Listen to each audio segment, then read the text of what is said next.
Hey, what's up, Liron here. Today's going to be a relatively simple beginner's tutorial on how to approach moody landscapes in watercolor. I hope you're going to enjoy this one. Let's get to it. So here we go. Now look at the photo reference. I'm actually showing you the original colored one simply to show you what the original looked like, but I'm actually all throughout the process I'm going to rely on the one on the left, the black and white one.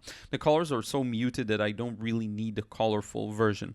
Now one important thing is this scene looks misleadingly easy, but you have to remember that simple doesn't necessarily mean easy. So despite this being a relatively simple drawing, relatively simple value scheme, it's still not easy. So be humble and approach this perhaps with a lot of focus, more than you think is necessary. Now, drawing stage, you'll notice how most of the scene is at the bottom actually, and the top half is the sky. This is something sometimes people get wrong and they place everything too high, but you have to remember that things recede into the horizon line, so I'm kind of lowering everything. Now, you'll notice I'm adding a few enhancements of my own, adding small details that help lead the viewer's eye and maybe enhance the focal point where perhaps the land meets the sky or something like that. Around the middle, that's kind of my plan. You'll also notice how I connected the left section so that it's actually, you see the connection with the land that's farther and the land that's closer. Even though they're separate in the reference, it just didn't feel right to keep them separate, and I wanted to merge them to show the gradual movement towards us. Now, around the foreground, I'm adding a few details, but these will be put in relatively loosely and probably wet in wet, you will see later on, because I want to bring the attention to the center. Okay, now one thing to note in the painting stage, look at the long mixing time and just how much I mix. Mixing is a huge part of the process, so take your time. You say, I wasn't sure, I came back. Take your time with it and notice what artists do when they work the palette as well. Don't just look at the paper. Okay, now I'm using the colors above, the ultramarine blue, violet, Indian yellow. I am mixing my own grays. That's how I always do it, and that's how I enjoy it. Now, the first wash is kind of just getting rid of the paper white. So I'm starting from the top. You see the sky's a little dark, and then it goes a little lighter, and then around the bottom I'll darken again to show the land. But this is kind of an underpainting. This stage I'm just establishing some basic value scheme. It's still not really, aside from the sky painting, what I see. Okay, now luckily for us, we already have a mood and atmosphere built into this, which is something I'll talk about in just one moment. Now, you saw me filling in the area of paper white where I missed, and that created a kind of a cauliflower.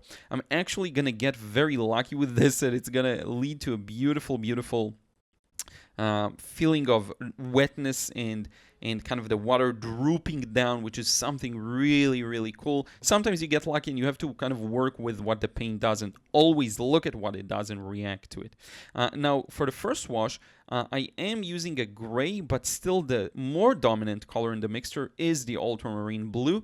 That's what's called a mother hue, that Alvaro Castaneda uses that expression. It means that there is still one color that is visible more throughout the scene, and it kind of keeps it together and makes everything work well together. Now, going back to what I said about mood and atmosphere, luckily for us, this scene came kind of ready-made with a lot of mood and atmosphere to it. This means that there isn't a lot of local colors visible. It's actually very much based on how the weather and the season influence the scene. So you don't see a lot of bright greens, a lot of bright yellows. None of that really is there. What you see is a bunch of grays. It's really influenced by the, again, all of the elements I mentioned. And what I love about these scenes is they're just made for painting. So this is really good. Now, what you see me do is this is the main wash. This is when most people have trouble with and find the most challenging. I'll give you one major advice that I always give. Merge large shapes based on similar values. So if you see a similar value, connect the shapes together. Don't worry about painting every single shape individually. That's not going to lead to the desired effect. It's going to lead to a fragmented look, an unclear message. What you want is to merge. So you'll notice that thin strip of land in the far background that is lighter, I actually connected it to the land that's closer to us in the middle ground, if you will. It all flows together, and that's the best advice I can give you. It'll make your process simpler, it'll make it more fun, and it will lead to a better result, especially when getting started. And again, I told you, this scene looks simple. It's actually not as simple, and you need to come with the mindset of I'm going to give it my best and not try to wing it. Now you'll notice I'm putting a lot of extra care to the edges of the shapes. So again, as I mentioned, the shapes are relatively simple, where you get a better understanding of what they look like and what they read like is actually in the area around them.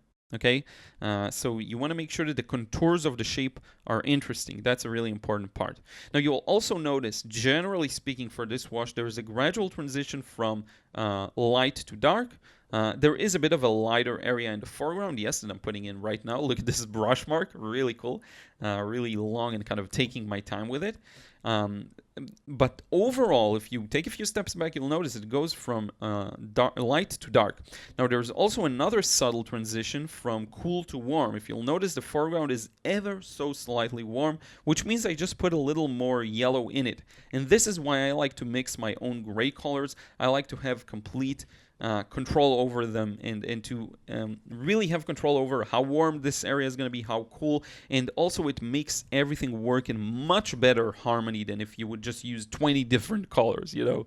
Now I'm doing wet, and notice how thick the paint needs to be. This is one of the most important things for beginners to understand, because there's a tendency to think that it's thick enough, but there's a lot of water on paper right now. It's still wet. So what happens is you have to come back with a lot of dark paint to negate that, and it's going to dry much lighter. Now, one more thing to be said about this stage is I'm trying to keep these patterns as random as possible. These are just rocks and kind of random rubble, and you know, you want to keep it very, very random to have it and to give it a natural looking, natural kind of look. Now, it's also important, again, to react to what happens in the painting and what it tells you. I noticed that the water was too light, to the point that it felt a little detached from the painting. So I'm revisiting my plan, and this is something I should have done the first wash, but I didn't. So I'm revisiting it, revising it, and now I'm going to darken it. And look at how it anchors the water to the painting, really makes it a part of it. And by the way, look at the sky again, where I got really lucky with that feeling of rain and wetness. That is really cool. So in any case, I'm darkening the water, and another element of spontaneity is adding this wave in the closer foreground, closer middle ground, which I didn't plan initially, but now look at how nice it looks. You can see all the ripples there. I think it looks really, really cool. And again, have a plan, but also be spontaneous and not sticking to every single thing you see in it, okay? It is a balance you will learn with time. It's very easy to, and by the way, now I'm lifting back a few highlights. I felt like it will lead to a nicer look in the foreground. I do see a couple of highlights next to the rocks. But in any case, the point about the plan, have a solid plan.